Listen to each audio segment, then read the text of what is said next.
सडवली येथे श्रमदानातून साकारला वनराई बंधारा. पोलादपूर धनराज गोपाळ तालुक्यातील सडवली ग्रामपंचायत हद्दीत रविवार रोजी मुख्यमंत्री समृद्ध पंचायत राज अभियान राबविण्यात आलं असून वनराई बंधारा बांधण्यात आला.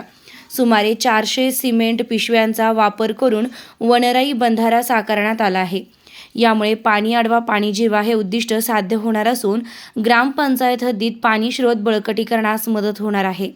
भविष्यात होणाऱ्या पाणी टंचाईवर मात करण्यात येईल अशी अपेक्षा व्यक्त करण्यात आली आहे.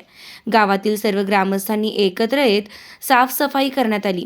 यावेळी सरपंच रोहिणी जाधव, उपसरपंच संतोष जाधव, सदस्य शुभांगी कदम व उषा कदम आदींनी, पंचायत समिती, कृषी विभागाचे मंगेश साळी व श्री धिवरे, ग्रामसेवक त्रिशाला गंभीरे यांच्यासह अंगणवाडी सेविका, आशा सेविका, ग्राम रोजगार सेवक व बचत गटाच्या महिला, सर्व ग्रामस्थ, युवक मंडळ, ज्येष्ठ नागरिक मोठ्या संख्येने उपक्रमात उपस्थित होते.